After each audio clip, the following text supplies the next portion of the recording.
The Grow My Cleaning Company podcast helps owners of cleaning companies just like you to grow your company and yourself so you can make more money and finally get the time and money freedom that probably got you into this business.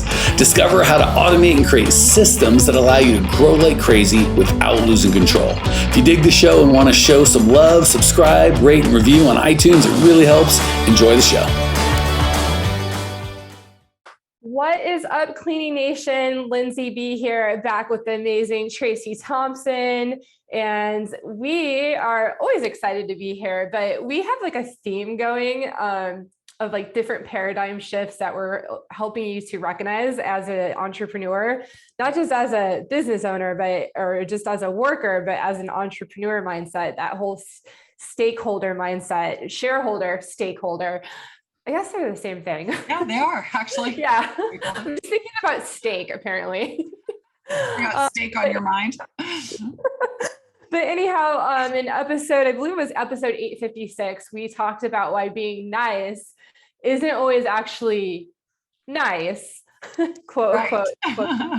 And in this episode, we're going to go into another commonly held belief. And Mariah, if you're out there transcribing this one's for you. The title of this one is When Working Hard is No Longer Working. Right. So take it away. What does it mean?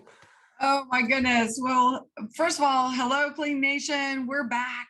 I've been thinking about this and talking to our next level and our Millionaire Mastermind group members a lot about this recently, and it's really, really hit home. So I wanted to share this insider perspective so you have the benefit as well of shifting your mindset to serve you for where you're going next. Because frankly, the beliefs, the mindset, the way that we regard business, ourselves, got us where we are. Like what you think today, the habits, the patterns, so all of those beliefs got you where you are today. And that's fantastic. So there's nothing, we're not going to make what you have been doing wrong. So there's nothing wrong with it. It's just not effective typically for where you're going. So this is going to be a lot about framing where you are, what phase you're in, and what mindset, what paradigm, if you will, redefining hard work, for example, working hard, looks like at the level that you want to go, where you want to go. Okay, so I'm going to start by sharing with everyone, Lindsay, what the sort of the three phases of business ownership looks like. So when you're in the entrepreneur phase, the entrepreneur mindset is personified basically by the framework or the paradigm of if it's going to be, it's going to be me. I'm going to do it. I'm going to get it done. I'm going to, it's hustle, grind. It's put in the long hours. It's hard work. Okay. So we're ready for that when we're in the entrepreneurial launch phase of our business. And it's great because that's what makes you different than every other person who just has a job and just shows up, clocks in, clocks out, and they're done. It's what it took for you to get where you are now. Okay. So again, nothing wrong with that, but hard work is defined in that phase as it's probably, if it's going to get done, it's probably going to be me. And that means a lot of hours, a lot of effort, a lot of, all of it. You do everything. Okay. So that's the first phase. Second phase, and this is a sort of a spectrum, even within this phase, is what we call the owner-operator. And the owner-operator phase, that mindset, the mantra is, well, I can't do it alone. That's clear. I can't grow and I can't expand the business alone. So I need to hire people. That doesn't mean I'm not going to work hard. I'm still working hard, but I'm working hard with people. So if you're in this phase, you started hiring, you're clear that in order to grow, you have to have a team, but you're still pretty in it. And likely people are still coming to you for way more than they should. And you're not working on the business as much as you're working in the business still. Okay. So if hard work is defined a little differently now, but you're still pretty in it. Okay.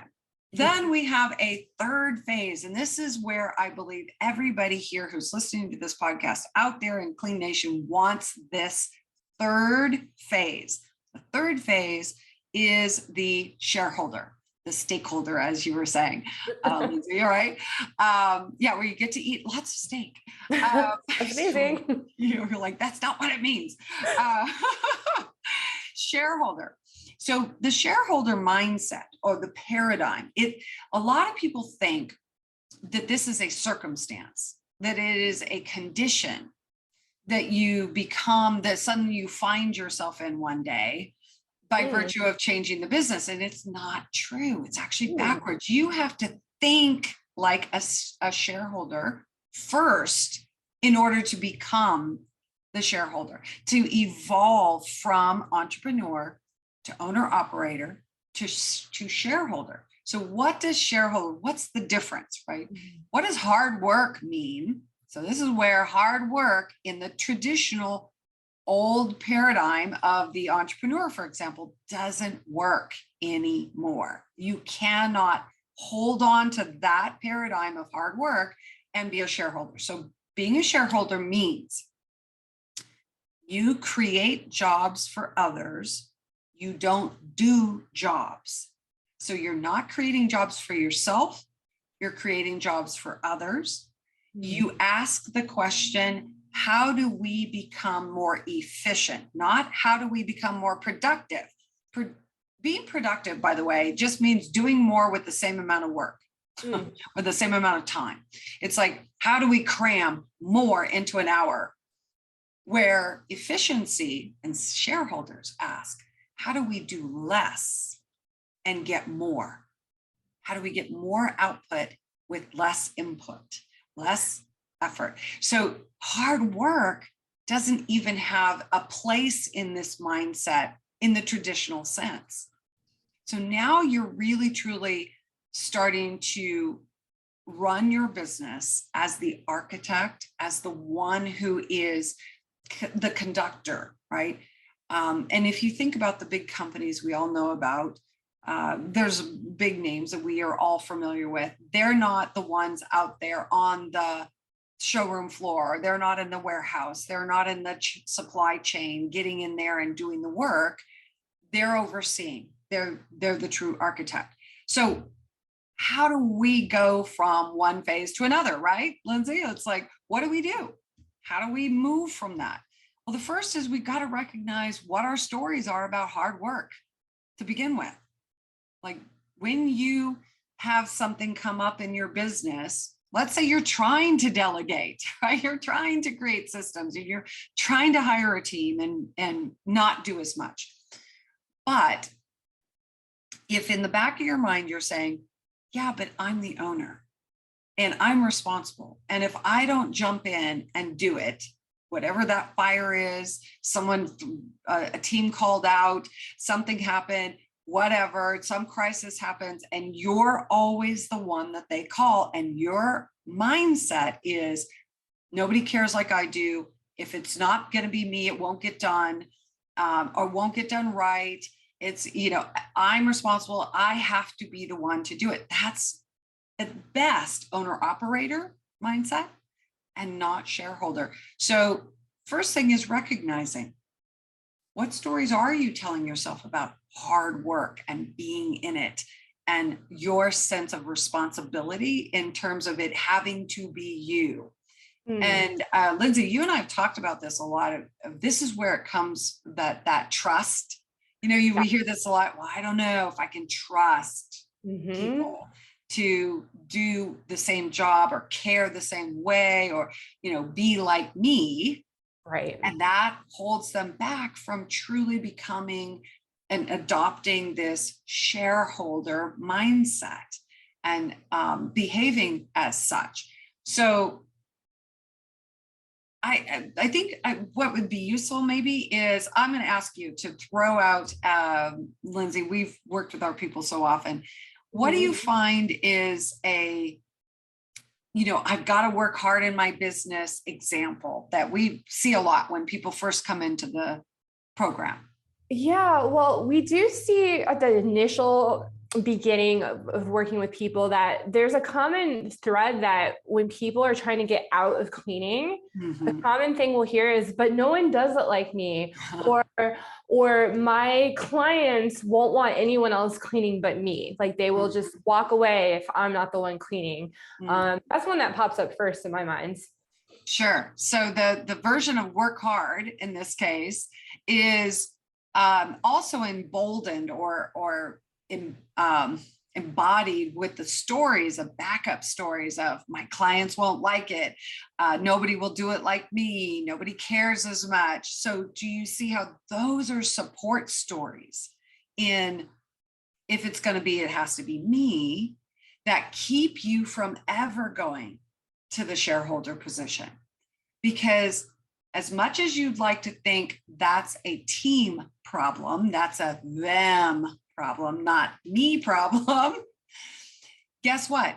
That's the place you have to start. You have to shift that mindset first in order for you to effectively attract, hire, train the right people, right? So this is why, for example, Mike talks so much about core values, starting from core values and really knowing that and owning that. So a shareholder would say, this is what we stand for, right? This is who we are. This is our ethos, our culture, our values, our mission. See, that's stakeholder thinking. So if you go right to core values, for example, and they're yours, then you hire people, you attract people with those core values. See, now that's this shift from, I can't trust other people. It's about them. I can't trust them.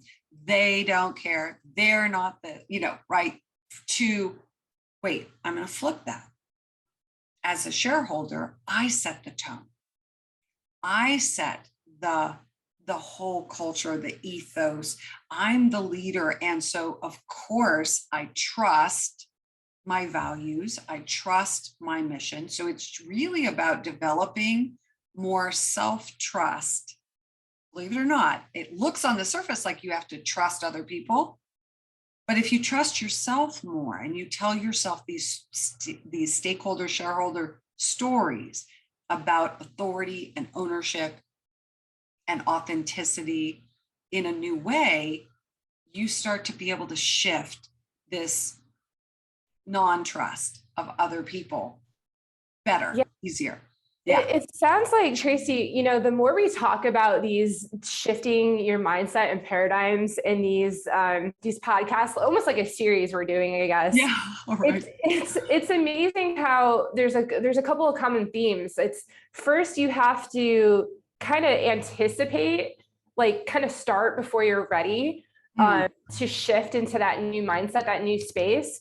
And the other common theme I'm seeing is that I think we all do it, is we project the issues we have that we can't get to that next level. We project it on the other people, like, oh, my clients won't like it if I'm not there, or, and it's really just about us getting our stuff together and like our core values and systems together. And that stuff will just kind of take care of it on its own.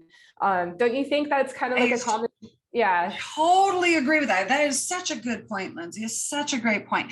It made me think of another one that we hear a lot of, and that is I feel guilty that my people are working and I'm in the office, or I'm working on the business, but I still feel bad. I feel guilty, like they're going to think I'm lazy, or there's this interesting shift because they're coming from the entrepreneurial roll up our sleeves. If it's going to be me, it's going to be me mindset. And so they were right there as a worker themselves.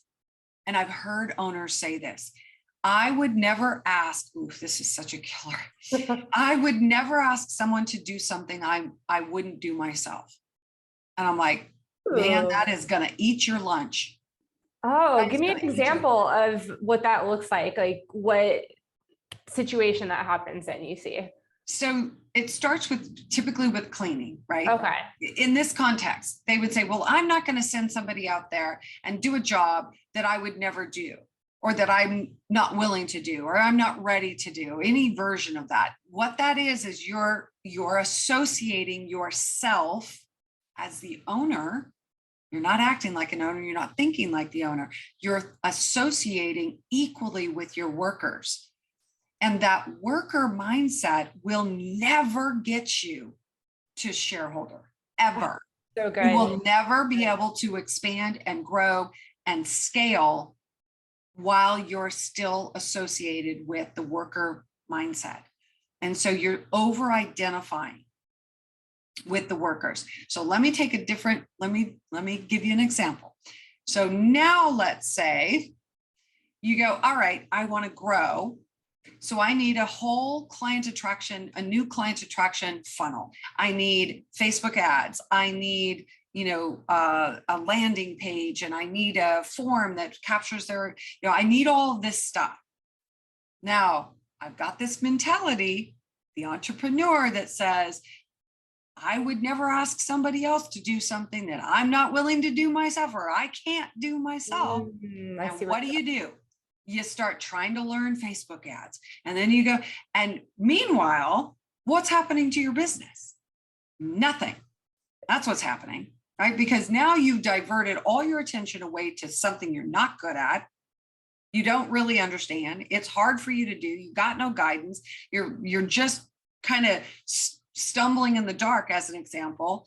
And without any of that being your wheelhouse, what this mentality of I have to do everything myself instead of delegating it, that could be the thing that keeps you in a loop forever. Can you do it? Sure.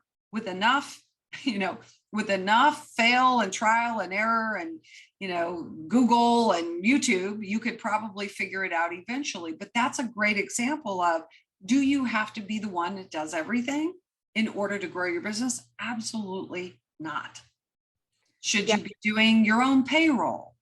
Should you be, right? We start and we cringe, right? We're like, oh no, right? Do you need to be doing all of your bookkeeping forever? When you're small, sure, entrepreneur, right? But having that mentality that if I'm not willing or able to do it, then I shouldn't be delegating it, it's going to cripple you in your growth. Yeah, I was just going to add on to that. Like I just want to remind Cleaning Nation that it's okay to have a basic understanding. That is another theme I'm seeing is people come into our 9-week program and learn about Facebook ads. And we're like, oh my God, I have to know A through Z and everything about it, do it perfectly. And I'm always like, I have to know exactly how, the funnel works. I'm like, just know the basics, just learn the basics. And then once there'll be a breaking point, I think, where it's time to outsource the thing, whether it's payroll or Pipeline Pro or whatever it is. So I just wanted to put that little caveat in there. I see that a lot where people are like, oh, I totally agree. Yes, there's a time and a place for every transition. My point is that if the mindset doesn't change, then you can never grow beyond your own capabilities. And what a horrible thing that is, because Mike has said this many, many times. He's like, listen, I am fantastic at tactics and strategies and, growing the business from a systems perspective. He's all about that. That's his jam. And he's like, but if I had to be the mindset coach, or I had to be the high performance coach, that's not my thing. He says the same thing about high level marketing. He knows the basics. He knows what needs to go into it, but he's not the one trying to do all of that and, coach and do the. So at some point, here's the big takeaway, knowing that the mindset shift has to come first. You have to adopt the next level mindset and paradigm before you try to change the systems. Because if you keep dragging along this idea or this belief that it has to be me first, or I have to do it first, or I have to do the whole thing myself, it's gonna be a killer for you. It'll kill your growth and destroy your ability to scale. So And the other thing is, when you're trying to move out of one mindset or paradigm to another, it's very useful to have support for that, to have somebody who's ahead of you, who's done it, a mentor, a guide, someone to help you, because it's a habit, right? And you may be a little unconscious of it at times. And it's useful to have, I call it a mirror, to have people that can mirror back to you and go, hey, remember, you're moving towards shareholder. You're not the startup, do it all by yourself entrepreneur that you were when you launched the business. And getting that reflection back, surrounding yourself with community, having mentors, having guides, that's so, so important when you're trying to shift out of old thinking into the new version of you as a leader. So I would just say, as this series of paradigm shifts continues, how can we support Clean Nation out there, Lindsay? What's the best way for them to get support? I feel like by now, a lot of people listening are totally aware of growmycleaningcompany.com. I'm sure a lot of you have checked out our workshop there, free live on demand training. If you haven't, go check it out. But if you're finally at the point where you're like, I need a mirror, I need to know, I just need to take that next step. I need to get my mindset on that next level. The best thing to do is go to growmycleaningcompany.com/talk. And then that way you can hop on a call with one of our coaches and start going through that process, start telling someone what your issues are, getting in that mirror to help you understand what you need to do to go to the next step. And I know we have a lot of alumni listening, so I'm just going to call you all out. We have such a huge alumni community, and Tracey and I have been really just jumping in the Facebook group and shouting out to people and spreading these podcasts in there. So if you're an alumni and you're like, this is really hitting home, I need to do something different, you need to talk to Tracey. So email Tracey, it's TRACEY @growmycleaningcompany.com. That is for people that have been through our program already, our alumni, and are like, what do I do now? So yes, there you have it, Cleaning Nation. Tracey, last words to take us home today. Just that everything starts with how you think, the stories you tell yourself, the beliefs that you hold on to. And that's fantastic if they're taking you where you want to go. But if you have bigger goals, if you have bigger aspirations, if you have things that you want to accomplish that require you change first, then it starts and ends with you. And so this is an encouragement, not an admonishment. You get to take charge. Decide, take action, and do it quickly. I will say that's probably the key to it. Get momentum.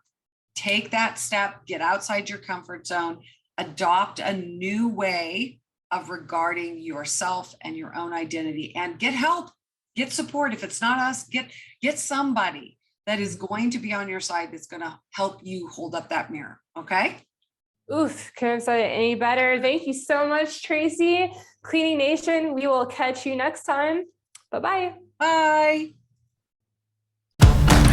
Well, here we are, the end of the podcast, and you made it. Great job.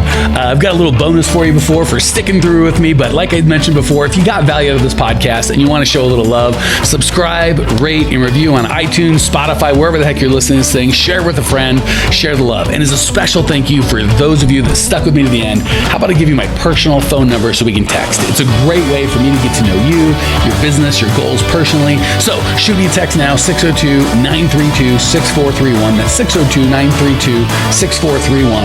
I am the only one who responds to these texts, and I will personally respond to everyone I possibly can as long as this number is manned. Don't know how long we're going to keep this at the end of the podcast, so grab it now, 602-932-6431. Give me a text, say hey, can't wait to meet you.